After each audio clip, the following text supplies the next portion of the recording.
We're kind of in the side quest portion of the series again.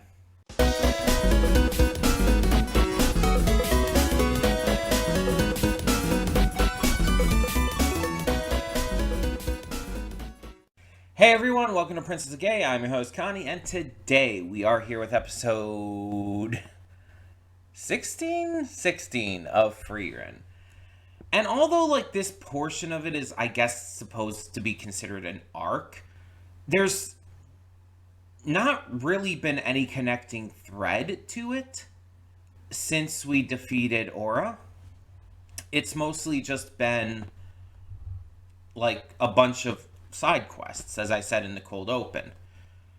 And mind you, we got a new party member, and we're seeing him interact with the party and learn to work together with them and trust them and stuff. But that's just character development. That's not really plot development and progression. There's no connecting thread that makes this really an arc. And I'm not saying this as necessarily negative. I'm not saying this trying to be wholly oh, this arc is bad because there's no active threats. There's no constant ongoing story to it outside of the ongoing story of the entire series of them, traveling alongside the same path that Frieren did in the past. It's it's just me noting that, yeah, there's not much to this. And I'm saying this because it would be seen as a point of contention or even upwards of active harm to the series for a lot of people. There's a lot of people out there who think that a show needs an overarching thread for its plot to work. That each arc, each set of episodes needs to have something actively being worked towards, a villain maybe to defeat, a specific focus. And that if a series or an arc doesn't have that, these people see it as less good, less worthy, less interesting. And this series is making an active point of kind of going against the grain in a lot of ways. But this is definitely a big one. Because this series doesn't have an overarching villain. There is no main villain behind the scenes pulling the strings. The biggest villain we've had so far is Aura, and honestly, she wasn't even really a threat. And the reason for this is, I feel, multifold. First off, this series is not about anything like that. This series is specifically about the character development. Most shows you'll come across, anime or otherwise, are about the story. The story is kind of the main focus, right? And sometimes the specific theme and plot and idea of that story will change from arc to arc, or you'll have specific storylines going on, but while the main thorough line remains the same, like One Piece. Each arc is kind of its own thing, but the main thorough line of the story still exists throughout the entire thing. This isn't like that, though.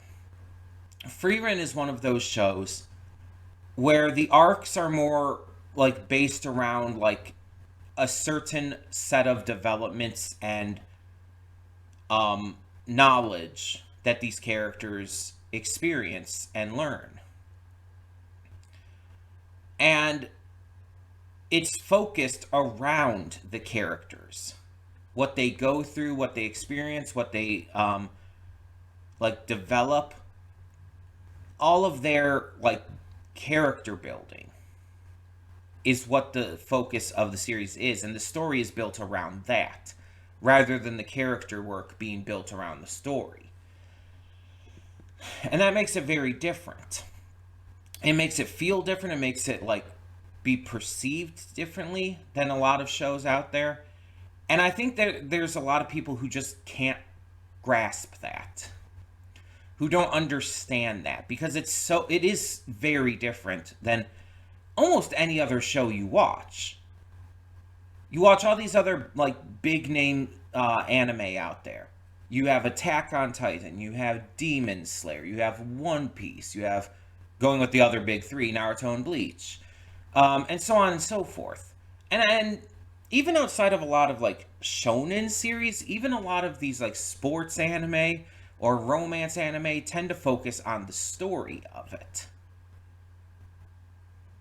But you have a series here that I believe this is considered a shonen, but isn't a battle shonen. It's instead about characters growing and learning and discovering things about themselves. The action is secondary. The adventure itself is secondary. The world building, etc., etc. Everything is secondary to the characters and their development. So you're going to have patches of story where it feels like the equivalent of a video game side quest. They just happen upon a village, take out a wolf or something, awake people from sleeping because this plant monster has put them to sleep and they have to now take care of that, or they have to help a general, I think was his position, who is mourning the death of his son, but also trying to keep things going to keep the morale of the town up. So he asks Stark to be, a replacement for his son just for the time being. Stuff like that. It seems, again, like side quests from, like, a fantasy video game or something. Like, I don't know, Witcher 3 or Skyrim or stuff like that. But you get the point. It doesn't feel like you're going along the main story. But if you look at this from the view of this is developing the characters, then it is. Because the first part of last episode, again, with the sleeping and everything and... what's his face? I can still not remember his name. But what's his face? Our newest party member having to put his trust in Frieren by waking her up and everything and letting her take care of the monster instead of trying to do it all on his own. It's like this is developing him, and especially notably his trust and connection to the rest of the party. And considering he's so new to the party, this is a necessary development. But that's entirely what that first part was about. It wasn't about the town being put to sleep. It wasn't about the monster plant demon thing. No. It was entirely about his development and learning to trust in Frieren. And then you have the second part, which, again, is Stark taking the place of this prince, or not prince necessarily, but the son of this general or whatever for the time being to keep the morale up and everything. This is about developing Stark as a character, him seeing obviously connections with his own family, learning to appreciate other people's pain but also their strengths. It shows his bond growing with Fern in the episode, and it even develops her a bit by showing her like start to understand him a little better, and shows it work up to the point where she even starts studying in etiquette and stuff, and even shares a dance with him at the ball. It's so well set up to focus on the characters, and this long rant and everything is kind of just emphasizing the point that is the point, that's what this series is about. And yes, can it be a little slow at times? Of course it can. No one's going to argue otherwise. It's not like Jujutsu Kaisen or whatever, where it's like constant fast-paced action and intensity and craziness. No. And it's not meant to be. It's not like Solo Leveling where it's just aura farming constantly. From what people say, because I've only seen the first episode of that still. But that's what everyone talks about it with. Constant aura farming and action and cool moments and stuff. And that's what people say that series is all about. And that's fine. But that's not what Frieren is. Frieren tells a very mature, focused story that is centered on the characters and their development. And I honestly think it handles it beautifully. But it's one of those series that's kind of in a weird place for me, and this is kind of the point of what I've all been working towards here. Because I acknowledge that sometimes it can feel boring, and sometimes it's like, oh, I'm getting ready to record on Friday, and it's like, I'm kind of like in that kind of mindset when getting to this series compared to others. But then I watch the episodes and I love them. I love the developments. I love the character work. I love the depth that it goes into. So it's one of those weird situations. But this is kind of part of the reason why I said I will be taking another break after this arc, which I believe ends with the next episode. I have it marked here on my thing. Let me just check real quick. I believe episode 17 is the last episode of this, again, quote-unquote, arc. Yes. So it's like, next week we will be finishing this, for the time being, because there's 28 episodes as well, which is longer than most series.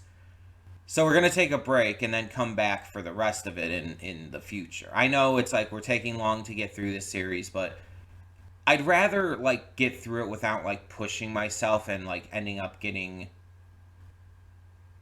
I'm trying to think of the word. My mind's blanking. Burnt out. I don't want to get burnt out on this. Because this is one of those shows that I feel like you have to enjoy at a slow pace. I know it's like I already have a weird, I guess, opinion in the modern day that I hate binging shows, because I feel like it hurts the overall enjoyment and integrity of the series, plus it destroys the show having any sense of lasting impact. But I'm not going to get into an entire argument here. I could rant about that forever. But the point is, I already know that opinion might be a little less popular in the modern day because binging is such a big deal. But I also believe that sometimes shows should be enjoyed at a even slower pace. Not just one episode a week, but sometimes you should even have breaks, multi-week, multi-month breaks in between. At points. It depends on the show entirely for that kind of thing, but Frieren, I think, is one of those that's best enjoyed that way because it allows you to really absorb it better. Plus, with me personally, again, the slower pace does sometimes get to be a little much to where I could feel burnt out easier than something like One Piece that I'm constantly excited and hyped for, constantly invested in. It's a very different vibe for me personally. And I know it's a lot of it's dependent on a person-by-person basis in general. That includes the entire binging thing. Although, the fact that it does hurt, retention, that's just true. That's a fact. That's not an opinion based on the quality of a series. That's a fact that it actively does hurt retention rates for shows and causes a lot of lasting interest in the series to be destroyed. That's just been proven based on numbers and everything, that shows that release weekly have a longer retention rate, have people talking about them longer, have people paying attention to them, and whether discussing the recent episodes on social media or like making fan projects, and there's always exceptions to this, but in a general sense, this has been proven. That's not like an opinion, like, oh, I like this show better than the other for this reason or that reason. So yeah, just to kind of substantiate the difference between a subjective opinion and an objective fact about something. It's like just to give another random ass example, you can say you hate Taylor Swift's music all you want. I say that plenty. I hate her music. Like, aggressively hate her music. I think it's terrible. But you can't deny she's extremely popular. You can't deny she sells a lot of albums. You can't deny that she's just exceptionally beloved. That's just a fact.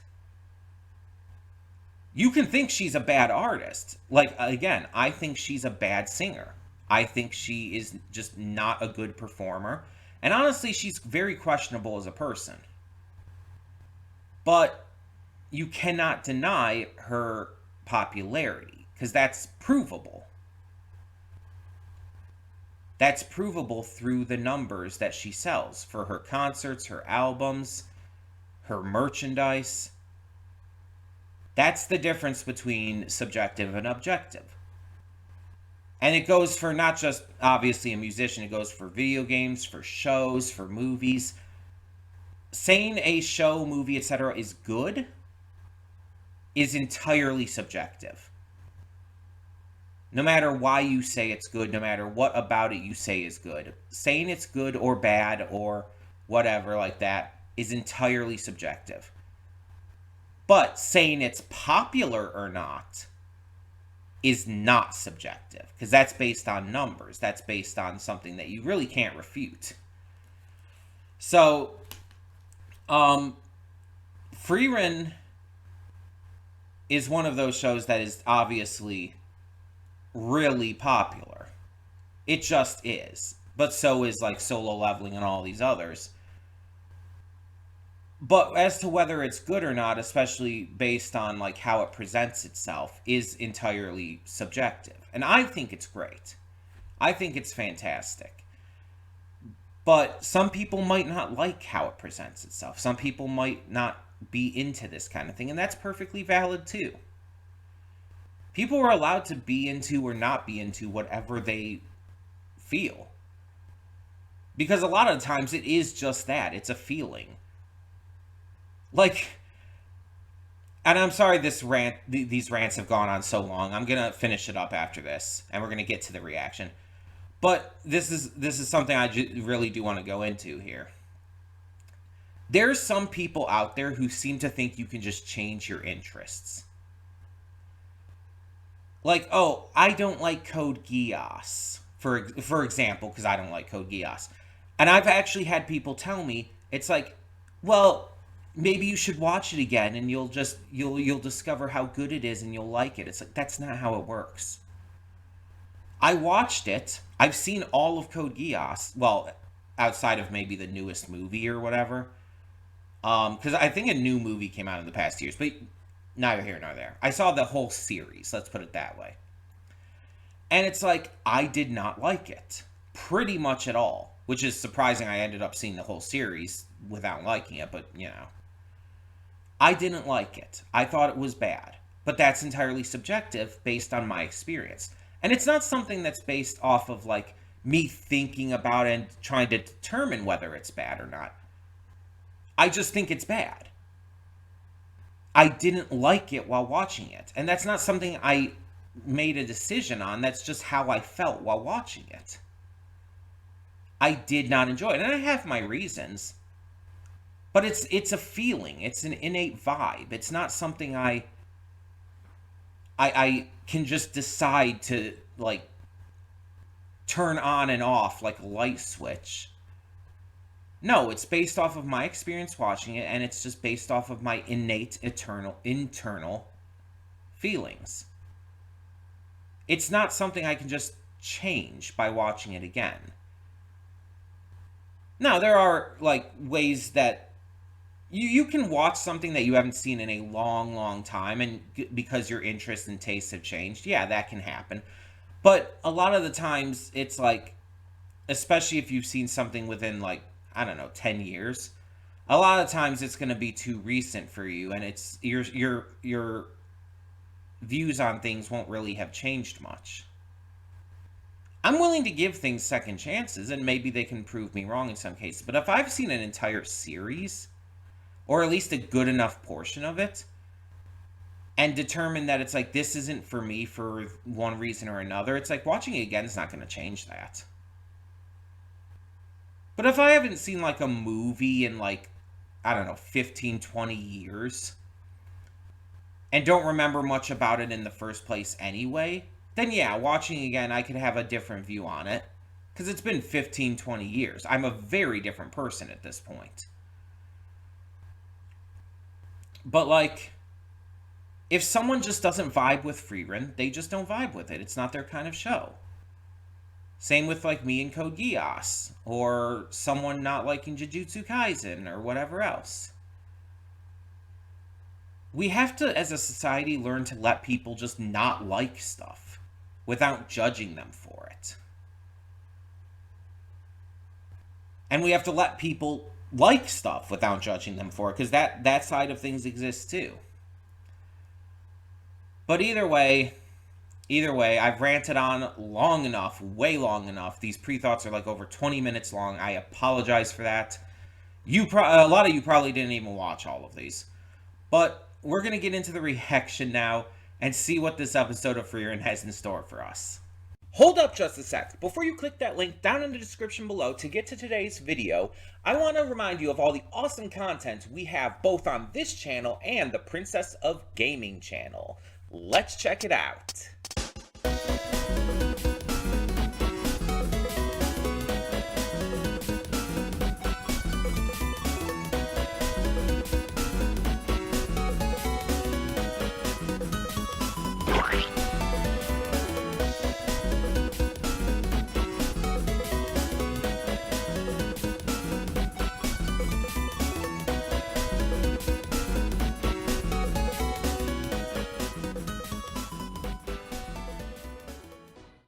And we are back, and we'll begin with spoilers in 3, 2, 1, now. So this episode is all about friendship. We've had episodes that have focused on things like love and other things, focused on just the developments and whatnot, on all kinds of things. But this one is specifically about friendship. We see the first half of the episode focused on Frieren reuniting with an old friend of hers who she, from what we could tell, met like once, but had like a notable, like, I guess, connection with, to where she's super excited now to see him again. And on top of that, like, has not, I still don't think she's even realized how visibly excited she was. But the second half then showed us learning more about Sign's friend, Gorilla, and finally finding out the direction that he went, and learning that it's kind of in the opposite direction of the city of Alcest where they're going. But let's talk about the first half first. Makes sense. So, yeah, Frieren reconnects with Vol, old Vol, and he's a dwarf that the party came across back on their journey. And he's been protecting this village because of his wife. It was where she was from, I think, or at least the village that she loved. And he's been protecting it ever since her passing, because she was human, and because he's a dwarf, he obviously outlived her. And on top of that, he's also lived longer than dwarves typically do. He's older than dwarves typically are. But he trains Stark a little, but we don't really get to see much of any of that. While hanging around him, like, Frieren gets to kind of reminisce about the old times, and really starts to remember, like, how it connected to Himmel and them.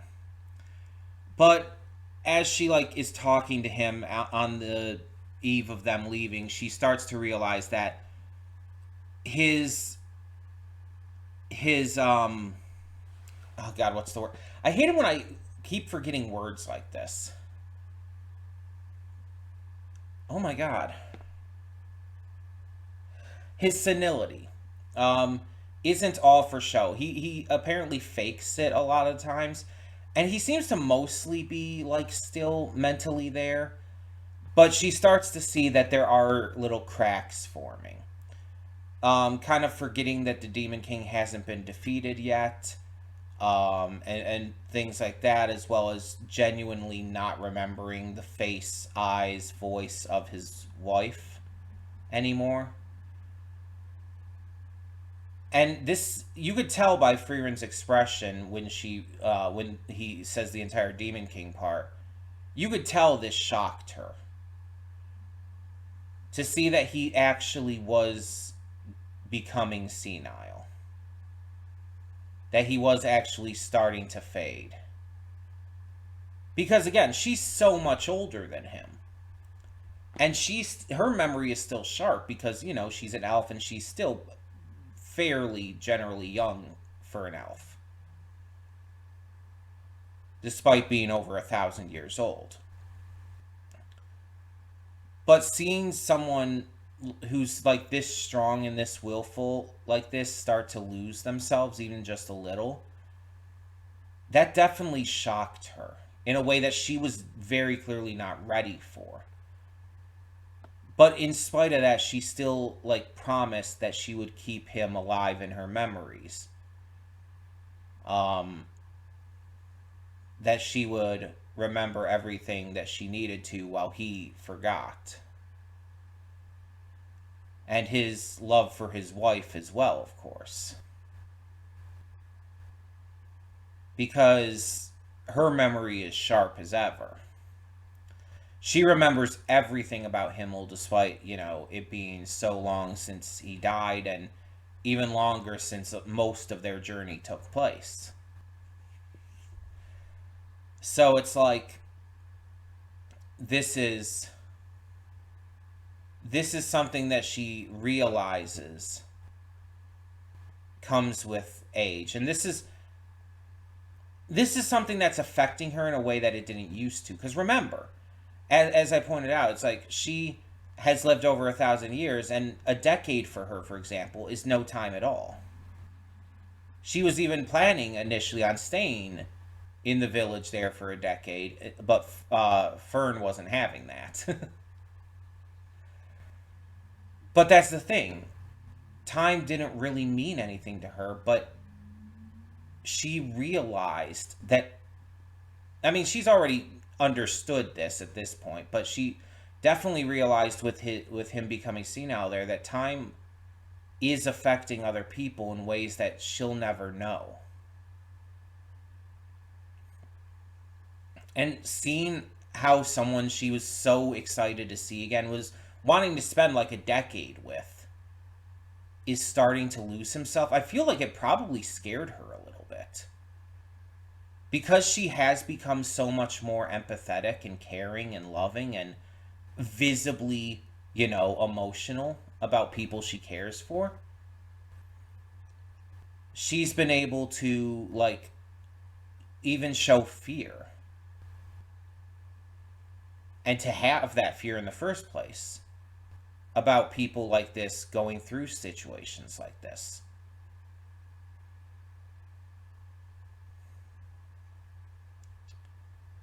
This is what this series is about, this character development. And it's fantastic to see. Because all of these stories are weaving together to build Frieren as a person, as a character. And that's what makes all of these, as I called them, side quests, worth it. Now, the second half, they're getting close to Aushurst, but they're coming up to a village on a split in the path. And Sign mentions that he's heard that this village is one of the places where his friend Gorilla came to. Gorilla the Warrior is the name that his friend goes by because he wanted something memorable. And he had been kind of led by asking people around about him and eventually came upon this village. So he finds out that Gorilla knew this stubborn lady who lived on the mountain right around the village, in the village, I guess. And so to get information from her, she has them do her chores. Basically. They do it. They absolutely do all the chores. And she, through this, does realize that Sign is Gorilla's friend who he talked about. They eventually, their last thing they're told to do is clean this statue of two legendary heroes. A statue that Sign recognizes because he went there with Hyder and Gorilla when him and Gorilla were kids. These old legendary warriors who are just completely forgotten about nowadays. No one knows who they are or were. But Frieren realizes one of the heroes is actually Kraft, the elf they had met before, who directly said back then that he had done all of these like heroic deeds and everything, but no one remembers them anymore because it's just been so long. And we see that now. We see like an actual follow up to that, which is wild because I didn't think we would.